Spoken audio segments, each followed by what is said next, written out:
Back here on the GSMC Chip Shot Football Podcast to talk about the AFC North. One of the, if not the hardest division, in my opinion, in the whole NFL. There's been a lot of moves around each of these teams. A couple of these teams have lost a good amount of players, while others have gained a lot. Some pretty significant ones that we're going to get into right now. But before I do that, I want to remind you guys one more time, if you have any questions, want to engage or make a comment with the show while it's live, to please use the tip and donations link running across the screen down below. The tip and donations link is gsmcspodcast.net. Again, if you can't see it and are listening to this, it's gsmcspodcast.net. It's a big help for the show and all the other shows across the network. But personally, I just think it makes it more fun. I'm allowed to see your questions every time you use that link and engage with it. Engage more of a conversation sort of segment. So that's always better in my opinion. And we always show and give a big thank you to you guys every time you guys are able to do that.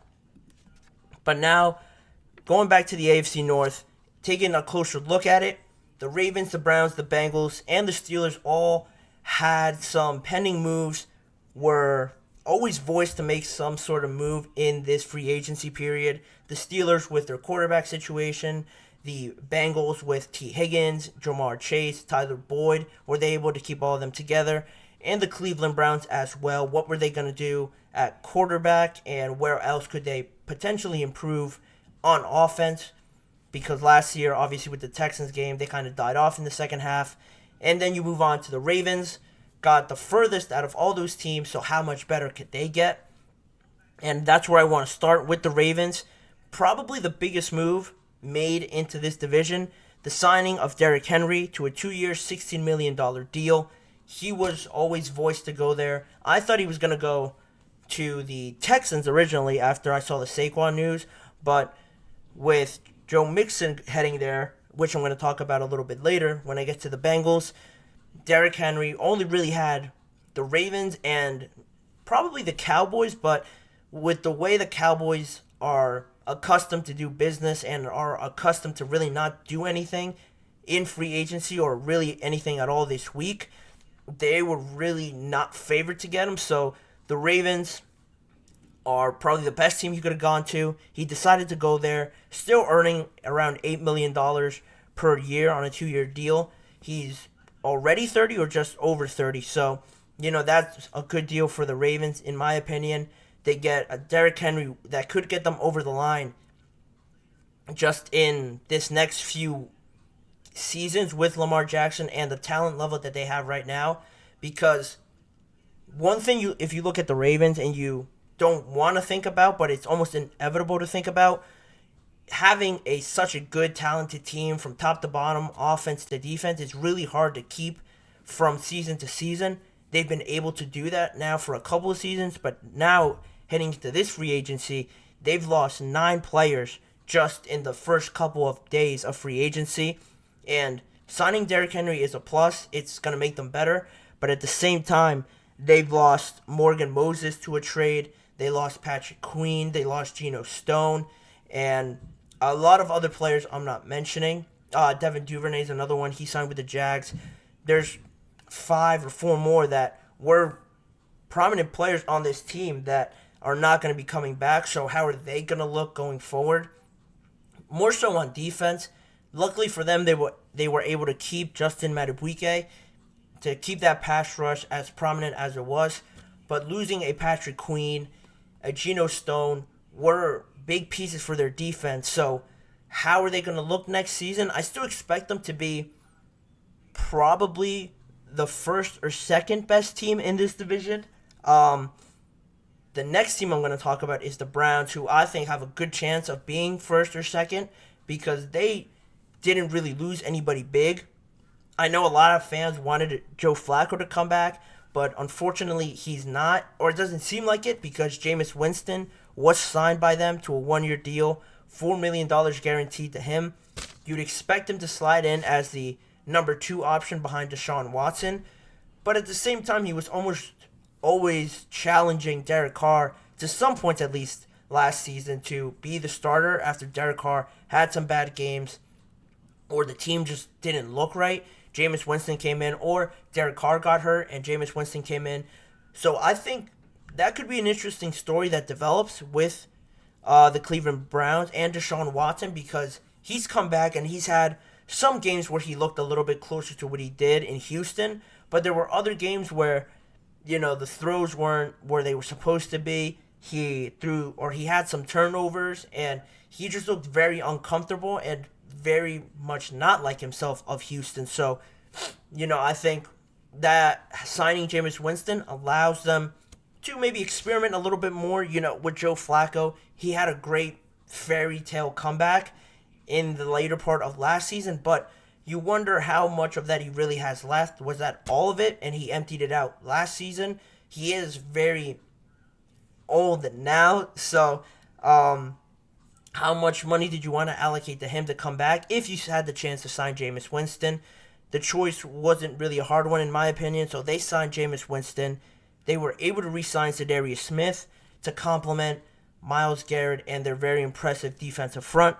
He returns on a 2-year deal, and they were able to sign Jordan Hicks from the Minnesota Vikings as well on a 2-year deal, and he essentially replaces Anthony Walker, who moved on to the Miami Dolphins. So you get another veteran in there to slot in for an outgoing veteran and still have almost the same contributions that you would with Anthony Walker. And another move that was pretty big was that they re-signed Shelby Harris. He's a good run stopper for them, just good within the trenches and very underrated, but he always seems to make a difference when you're really watching the game and seeing the other team get less than 3 or 4 yards per carry. He's a big reason why. So it was big that they re-signed him. But looking at all those signings, they were very positive in a way that you got guys that were experienced. Oh, and I also didn't mention they signed Nyheim Hines to a $3.5 million deal for 1 year. And if you look at the Browns and just the overall signings that they've made just so far, it's good because they got those players back, Zadarius Smith and Shelby Harris, like I mentioned. You're also able to go somewhere different with Jameis Winston and Nyheim Hines and Jordan Hicks. But Zadarius Smith, Jordan Hicks, they are 32 years old now, so they're still good players, but, you wonder, similarly to the Ravens, how much of that really good core that you can get out of that is able to produce the kind of performances like you had last year. It's going to be hard to live up to that. I expect them to drop down a little bit because, having that kind of stellar season in terms of just defense alone, I think it's hard to replicate no matter who you are. So I do expect a dip, but I don't think it'll be that drastic just because they got all these guys back. But you have to wonder long term, how much do these guys still have left? Zadarius Smith, Jordan Hicks, still good players. I expect them to be good. But it's just a question that you have in the back of your mind. Like, there could be a drop. You have to always deal with injuries more as you get older. That's just a fact. So it's something to keep an eye on. But regardless, I think with Nick Chubb, Amari Cooper, now Jerry Jeudy on their team as well. I failed to mention him. They got him through a trade. Offensively, they're going to be better. It might make it easier for whoever's throwing the ball. And I'd like the addition of Jerry Jeudy, but at the same time, you have to just wonder where their quarterback decision is. Right now, it's obviously Deshaun Watson, but he's missed some time. Hasn't looked as he should for a quarterback that's getting paid $230 million. So that's going to drag out, I believe, but it shouldn't affect them too much in the overall outlook of the season. Moving on to the next team, the Cincinnati Bengals are an interesting one because I think they got one of the best players in free agency in Geno Stone from the Baltimore Ravens of all teams, just following along with the trend. Geno Stone is a safety, slot, corner, dime package sort of player that is everywhere for the Baltimore Ravens. Had a breakout year last year. And with him being a free agent, he was always going to get a lot of attention for the teams that paid attention to the Baltimore Ravens defense and how good they were. And now he signs with the Cincinnati Bengals. A big move for them, but I mean, before I get to the other side, they also signed Irv Smith, which was a positive. Or actually, no, that Irv Smith was lost. He signed with the Chiefs, and they were able to re-sign Cody Ford, is what I meant to say, and get a good player for their offensive line back. But the questions come now with the other side of it and who they lost. I just mentioned Irv Smith. He's now gone. You might think, all right, he's not huge, but he was one of their few tight ends that they had that was very prominent and involved in the offense. They lost one of their starting cornerbacks in Chidobe Awuzie. He signed with the Tennessee Titans, and there still remains. Oh, and they also traded Joe Mixon to the Texans, like I mentioned before, and they signed Zach Moss to replace him. So I think Joe Mixon can give you more than Zach Moss. He's a better player than Zach Moss, but if you had to take a cut somewhere, that was one that was significant enough to get you to where you needed to be, because it all leads into trying to re-sign T. Higgins and, in the future, Jamar Chase. Jamar Chase is going to obviously want a big chunk of money. He's deserved it. He's definitely deserved it because he's been up there with some historic performances that he's had for the Bengals compared to his LSU teammate in Justin Jefferson. You could say they've been the best two rookies that have come out in a long time from college. They're established as top 5 to 7 receivers. You know, you can make the argument for a lot of guys, but those two guys are definitely young, very good already, and they are the faces of their teams, essentially. It's a little bit different with the Bengals and Joe Burrow, but Justin Jefferson is clearly the face of the Vikings now, and with the Bengals, I'm sure Jamar Chase feels like he should get the kind of money the top players are making, just based on the impact he makes to the Bengals. Then that's where T. Higgins comes along. You look at him. He's still very young. I think he's 24 years old. And I'm sure he wants a lot of money because he sees that he could be the number one receiver on a bunch of other different teams. Now, with Calvin Ridley moving on, the Jaguars jump into the conversation. The Arizona Cardinals. The Titans were in the conversation, but, they just got Calvin Ridley, so how much do you need T. Higgins? The Kansas City Chiefs would be another one that wouldn't surprise me. T. Higgins is franchise tagged, so he's not undoubtedly going to get traded, but it is something to look at because the Bengals had this trio of wide receivers of Tyler Boyd, Jamar Chase, and T. Higgins that could all be lost on top of Joe Mixon as well. So all your talented skill position players you could lose 3 out of the 4 of them, worst case scenario, because I don't think they'll lose Chase ever, really. So you've already traded Joe Mixon. You're most likely not going to sign Tyler Boyd back, and that leaves you with just T. Higgins, who is teetering. You're really hoping he doesn't leave, because if he does leave, then where do you look? Your draft plans change essentially, and so the Bengals are now also in a place very different than they were or compared to the Ravens, because the Ravens have questions defensively, and offensively they got better, and the Bengals are still good defensively, but their offense could be torn to shreds if they lose Mixon, T. Higgins, and Tyler Boyd all in one free agency period. They have to balance the books a little bit now, even more, to make sure that doesn't happen, but they're a team that I think is really teetering on falling off significantly more than the others because of Joe Burrow still being very good, but he can't throw the ball to himself, essentially. He needs weapons, and with them still trying to figure out T. Higgins and losing out on other targets, what options are they going to have left over?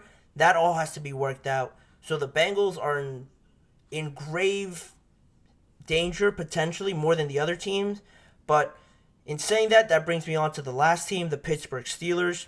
They made some of the biggest moves, I think. They signed Russell Wilson, obviously, to the veteran minimum. They were able to sign a punter after they released Presley Harvin in Cameron Johnston from the Texans. The biggest move, I think, regardless of anything and what else happened in the division, is them signing Patrick Queen, the former Baltimore Raven, to a 3-year, $41 million deal. And there's a bunch of things that make this great. One is that he's coming from the Ravens because of what kind of defense they run, the kind of leadership and the kind of player that he was there, a very important piece to them. Not only do you make your team significantly better because you've been looking for an inside linebacker for probably since Ryan Shazier got hurt in that unfortunate injury he suffered against the Bengals. You've probably been looking for a very good linebacker since then. You have the potential to have found one who is still young at 25 years old, and on top of that, you make the Ravens worse. A team you're going to face twice a year in your division. You make them worse as a result of it. I love the move for the Steelers because I am a Steelers fan, but in the end, I think it just worked out, and they took the best linebacker off the market as well. So that's always going to be a positive. And then in terms of some departures, they released Patrick Peterson and their starting center, Mason Cole. That's going to be a big part because someone's going to have to snap the ball to Russell Wilson, so you hope it's somebody of a good level. And Pat Pete, he's still rumored to come back, but, you know, he is getting up there in age. And with cornerbacks especially, it's a lot more obvious when you're not up to standard than any other position, like D-line or linebacker or something else. If you're constantly getting beat off a release or in space, it's a lot more noticeable when they show it on the replays and everything like that in live time. It's pretty brutal, but it is where they stand right now with Patrick Peterson. And Deontay Johnson, another one, he was traded to the Carolina Panthers for Dante Jackson, and a sixth going to the Panthers, or a sixth going to the Steelers, and I think the Steelers sent over a 7th-round pick, something along those lines. So that was another one that a lot of people didn't expect because Deontay was a good, arguably their number one receiver, their longest tenured receiver, but he was due a $4 million bonus by March 16th, I want to say. So if the rumors were true and you were looking to trade Deontay Johnson, you were going to have to do it before then so you wouldn't pay him that money and then make him leave. Everyone was expecting a decision to be made soon. That actually happened yesterday, I think right after I got off this show. So that happened, and now wide receiver kind of jumps to the top of the list for the Pittsburgh Steelers of what they're looking for in the draft, because you can't only have George Pickens. As much as you want to run the ball a lot with Najee Harris and Jaylen Warren, you're gonna have to have some outside threat to throw to other than George Pickens because he's already getting double teamed. And you want to make everyone see that this investment in Russell Wilson was a good one, and that can't happen if he doesn't have anybody to throw to.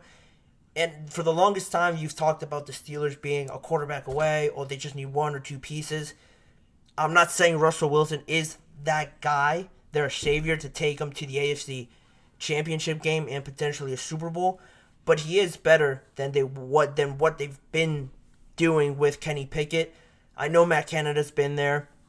Russell Wilson won't have to deal with that, but getting rid of Matt Canada and having somebody to compete with Kenny Pickett, I think, was the best thing that could have happened for them.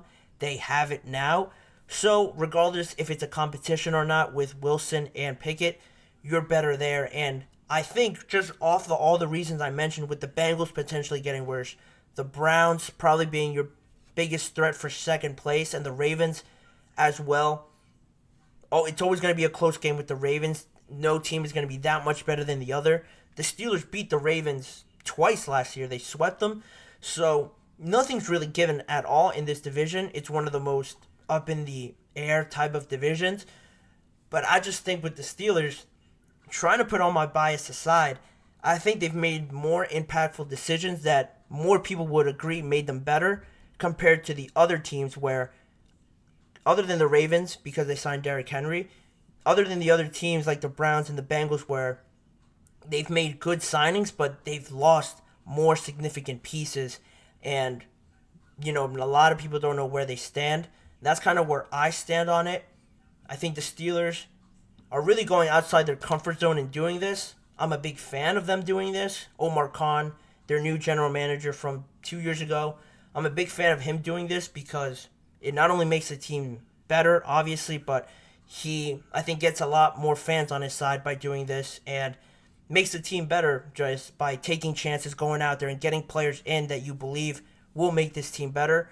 I hope it continues like this for the Steelers' sake, but again, it's very interesting where that team is. where those teams are in that division and where they're all going to end up. I could think the Ravens are going to be good, but it always takes an injury or two or just things not to go your way to really just flip everything on its head.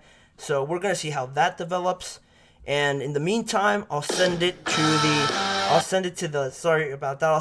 last break of the show. And on the flip side of that, I will come back with the Washington Commanders and them being a potential dark horse in the NFC going forward. So stick around. All that is coming up on the GSMC Chip Shot Football Podcast.